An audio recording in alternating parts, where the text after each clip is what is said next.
আসসালামু আলাইকুম এভরিওয়ান, চলে আসলাম নতুন একটা ভিডিও নিয়ে। তো আমি হচ্ছে আজকে খেজুর গুড় দিয়ে আর পোলাওয়ের চাল দিয়ে ক্ষীর রান্না করব। তো সম্পূর্ণ রেসিপিটি জুড়েই থাকবে ইনশাল্লাহ। আর সবাই একটা লাইক দিয়ে ভিডিওটি দেখবে। তো সকালবেলা প্রচণ্ড কুয়াশা আর শীত, তো ভাবলাম একটু ক্ষীর রান্না করি। তো দেখুন কুয়াশা একবারে সাদা হয়ে রয়েছে, কিছু দেখা যাচ্ছিল না। তো এখানে আমি হচ্ছে ক্ষীর রান্না করার জন্য পোলাওয়ের চাল নিয়েছি। তো এটা কিন্তু আলো চাল দিয়েও রান্না করা যাবে। তো আমি ভাবলাম একটু পোলাওয়ের চাল দিয়ে রান্না করি, খেতে কিন্তু বেশি ভালো লাগে পোলাওয়ের চাল দিলে। তো চালটা আমি এখন হচ্ছে সুন্দরভাবে মানে পানি দিয়ে ভিজিয়ে রাখবো। মানে যতক্ষণ আমি এটা মানে আধা ঘন্টা বা 1 ঘন্টা যতক্ষণ কাজ করবো ততক্ষণ ভিজিয়ে রেখে দিলাম। তো চালটা ভিজিয়ে রাখলে কি হবে, তাড়াতাড়ি রান্নাটা হয়ে যাবে। তো এটা আমি ঘন্টাখানেক ভিজিয়ে রেখেছিলাম। তো এখন হচ্ছে আমি আরও অন্যান্য কাজকর্ম সেরে চলে এসেছি এটা রান্না করার জন্য। তো দেখুন চালটা ভেঙে গেছে, মানে এটা ধুতে গিয়ে অনেকটাই ভেঙে গেছে, অনেকক্ষণ ভিজিয়ে রেখেছিলাম এই জন্য। তো আমি সুন্দর করে চালটা ধুয়ে নিয়েছি। আর এদিকে হচ্ছে নারকেল কুড়ানো নিয়েছি। তো ক্ষীরের ভিতর নারকেল কুড়ানো না দিলে কিন্তু ভালো লাগে না। তো এখন নারকেল কুড়ানো দিয়ে আর পানি দিয়ে চালটা আমি গ্যাসের চুলায় বসিয়ে দিয়েছি। তো প্রচণ্ড কুয়াশার কারণে হচ্ছে বাইরে চুলায় রান্না করা খুব অসুবিধা হচ্ছে কয়েকদিন, তাই হচ্ছে গ্যাসের চুলাইতে রান্না করতেছি।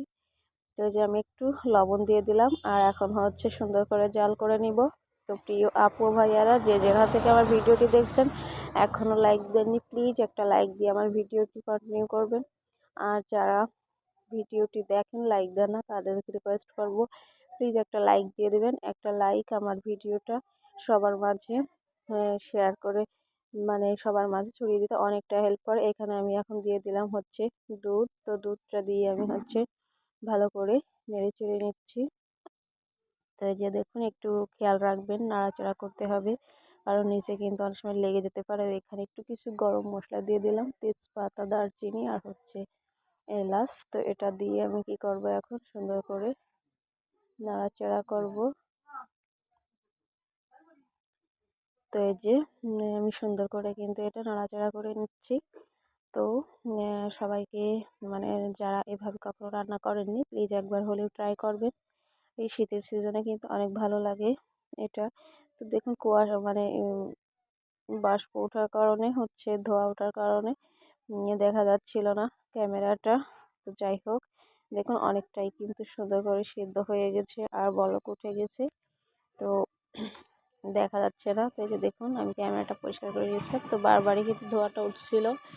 তো যদি কোনো নতুন আপু এবং ভাই আমার ভিডিওটি দেখেন, তাহলে রিকোয়েস্ট থাকবে অবশ্যই আমার চ্যানেলটা সাবস্ক্রাইব করে দিবেন আর বেল আইকনটি বাজিয়ে রাখবে। তো এখানে খেজুরের গুড় দিয়ে দিলাম। তো খেজুরের গুড়টা দিয়ে আমি একটু ওটা দিয়ে হচ্ছে একটু গলিয়ে নিচ্ছি। তো নাড়াচাড়া করে নিচ্ছি, এই যে দেখুন। তো খেজুর গুড়টা যদি পিওর হয় তাহলে কিন্তু অনেক ভালো লাগে। তো আমারটা মোটামুটি একবার 100% ছিল না। তো যতটা আমি ট্রাই করি এটা আমি একটু দেখে শুনে কেনার জন্য, কারণ অল্প দাম দিয়ে কিনে কিন্তু এটা মানে জাস্ট একটা কালারই হয়, এছাড়া স্বাদ গন্ধ কিচ্ছু থাকে না। তো যাই হোক, আমি চেষ্টা করি মোটামুটি মিডিয়ামের মধ্যে কেনার জন্য। তো যে আমি হচ্ছে নেড়ে চেড়ে নিচ্ছি, মানে ওটা গলানোর জন্য সুন্দর করে, আর যাতে নিচে লেগে না যায় সেদিকেও খেয়াল রেখেছি। তো এই যে আমার ক্ষীরটা কিন্তু অনেকটাই হয়ে এসেছে। আমি এখন সুন্দর করে বলক তুলে নিচ্ছি, যে বলকটাও কিন্তু উঠে আসছে। তো এ পর্যায়ে আবারও রিকোয়েস্ট করতেছি, যারা এতক্ষণ ধরে ভিডিওটি দেখছেন কিন্তু একটা লাইক দিচ্ছেন না, প্লিজ একটা লাইক দিয়ে দিন। তো এই যে দেখুন সুন্দর করে কিন্তু বলক উঠে গেছে। এই শীতের সিজনে কিন্তু সকালবেলা এরকম ক্ষীর বা পায়েস হইলে মুড়ির সাথে খেতে কিন্তু অনেক ভালো লাগে। সকালের ব্রেকফাস্ট কিন্তু হয়ে যায়।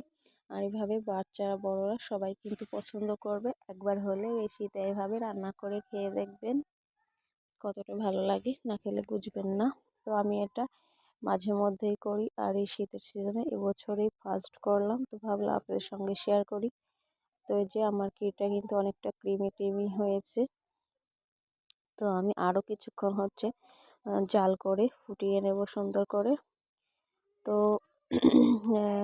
আমার ভিডিওগুলো যারা এতক্ষণ ধরে দেখতেছেন তাদেরকে অসংখ্য ধন্যবাদ। আর আমার পক্ষ থেকে রইল অনেক ভালোবাসা। তো দেখুন এখানে আমি আরও কিছুক্ষণ জাল করা দুধ আরও কিছুটা দিয়ে দিলাম, কারণ দুধ আর মিষ্টিটা যদি ঠিকঠাক হয় তাহলে কিন্তু ক্ষীরটা খেতে অসম্ভব সুন্দর হবে ইনশাল্লাহ। তো এই যে ক্ষীরটা কিন্তু অনেকটাই হয়ে এসেছে, আমি আর কিছুক্ষণ জাল করে নেব।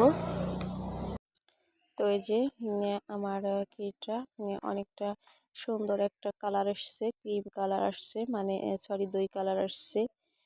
তো এখানে দুধ দেওয়ার কারণে মানে খেজুর গুড়টা মিক্সড হয়ে মানে একটা অন্যরকম একটা কালার আসে, কিন্তু অনেক সুন্দর লাগে কালারটা, খেতেও অতটাই মজা। তো দেখুন আমার ক্ষীরটা কতটা সুন্দরভাবে রান্না হয়েছে, পারফেক্ট। তো রিকোয়েস্ট থাকবে একবার হলে এই শীতে ক্ষীরটা রান্না করে খেয়ে দেখবেন। তো আমি আর একটু নেড়ে চেড়ে নিচ্ছি, মানে একবারে ঘন ঘন একটা ইয়ে আসার পর্যন্ত। তো এখন আমি চুলা থেকে নামিয়ে এনেছি, আর দেখুন কতটা সুন্দর দেখাচ্ছিল, আর খেতে কিন্তু অসম্ভব মজার হয়েছিল। তো আমি রান্না করেছি বলে বলছি না, আপনারা একবার রান্না করে দেখবেন কতটা সুন্দর লাগে খেতে, অনেক মজা হয়। তো আমি ক্ষীরটা বেড়ে নিয়েছি।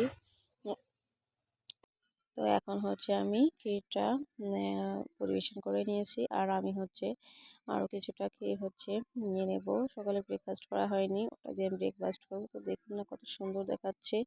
তো আমার রেসিপিটি যদি ভালো লাগে অবশ্যই বাসায় ট্রাই করবেন, আর অন্য কোনো ভিডিওতে দেখা হবে। আজ এই পর্যন্তই। তো পরবর্তী ভিডিও পর্যন্ত সবাই ভালো থাকবেন। তো এখন আমি এই যে মুড়ি দিয়ে একটু বেড়ে নিয়েছি ওটা খাওয়ার জন্য। তো এভাবে খেয়ে দেখবেন, খুব ভালো লাগে মুড়ি দিয়ে আমার কাছে। তো আপনাদের কেমন লাগে অবশ্যই কমেন্টে জানাবেন। তো সবাইকে অনেক ধন্যবাদ সম্পূর্ণ ভিডিওটি ওয়াচ করার জন্য। আসসালামু আলাইকুম, আল্লাহ হাফেজ।